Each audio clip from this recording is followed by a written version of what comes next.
Hello दोस्तों, स्वागत है आपका मेरे चैनल हिंदी न्यूज़ वर्ल्ड में। तो दोस्तों, ये खबर निकल कर आ रही है वर्ल्ड बैंक से।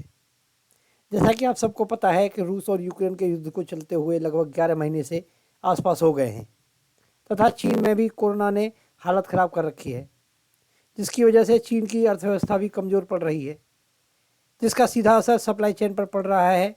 वहीं रूस यूक्रेन युद्ध की वजह से यूरोप के देशों में तेल तथा गैस की आपूर्ति पर भी असर पड़ा है, जिसकी वजह से वहाँ भी महंगाई बेहताशा बढ़ रही है। इसी वजह से दुनिया के बहुत सारे देशों में अर्थव्यवस्था कमज़ोर पड़ रही है। इन हालातों को अनुमान लगाते हुए विश्व बैंक ने एक रिपोर्ट जारी की है, जिसमें उन्होंने बताया कि साल 2023 में दुनिया की अर्थव्यवस्था मंदी का सामना कर सकती है। विश्व बैंक ने मंगलवार को अपनी रिपोर्ट में कहा कि सभी दिग्गज अर्थव्यवस्था अमेरिका, यूरोप, चीन के विकास दर में गिरावट के चलते वैश्विक अर्थव्यवस्था मौजूदा वर्ष में मंदी के करीब रहेगी। विश्व बैंक ने 2023 के लिए ग्लोबल ग्रोथ रेट को घटाकर 1.7% कर दिया है, जो कि पहले 3% हुआ करती थी। रिपोर्ट में कहा गया है कि अमेरिका इस साल मंदी से बच सकता है, लेकिन इसका भी अमेरिका का ग्रोथ रेट केवल 0.5% रहने का अनुमान है। विश्व बैंक ने रिपोर्ट में कहा कि कोरोना महामारी और रूस यूक्रेन युद्ध के चलते सप्लाई चेन में रुकावट पैदा हो सकती है। चीन की कमज़ोर अर्थव्यवस्था का यूरोप को खामियाजा भुगतना पड़ सकता है।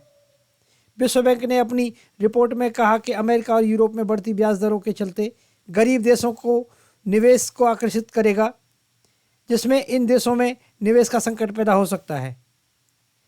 इससे पहले अंतर्राष्ट्रीय मुद्रा के IMF ने भी 2023-24 में भारत की आर्थिक विकास दर 6.1% रहने का अनुमान जताया था, जो 22-23 में 6.8% रहने की उम्मीद है। IMF ने कहा कि कच्चे तेल के दामों में उछाल, कमज़ोर बाहरी मांग तथा सख्त मॉनिटरिंग पॉलिसी के चलते आर्थिक विकास दर में गिरावट आ सकती है। IMF ने कहा कि अगले 2 साल में भारत में महंगाई में कमी आ सकती है। हालांकि उसने यह भी चेतावनी दी कि कोरोना वायरस के खतरनाक वेरिएंट से ट्रेड और आर्थिक विकास का असर पड़ सकता है। IMF के मुताबिक यूक्रेन में युद्ध और रूस पर लगाए गए प्रतिबंधों के चलते भारत पर कई प्रकार से प्रभाव डाल रहा है, जिसमें कमोडिटी के दामों में बढ़ोतरी, कमज़ोर बाहरी मांग और भरोसे में कमी शामिल है। तो दोस्तों, मैं आपको पहले भी बता चुका हूं कि चीन में भी कोरोना के चलते सप्लाई चेन बाधित हुई है, जिसका कि खामियाजा पूरी दुनिया को चुकाना पड़ रहा है।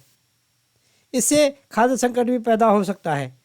बढ़ती ऊर्जा की डिमांड तथा ऊर्जा की कमी के चलते बहुत सारे देशों में महंगाई बढ़ी है। तो दोस्तों, अब आप कमेंट करके बताएं कि वर्ल्ड बैंक की इस रिपोर्ट पर आपका क्या कहना है। वीडियो को लाइक करें और चैनल को सब्सक्राइब करना ना भूलें। बहुत बहुत धन्यवाद।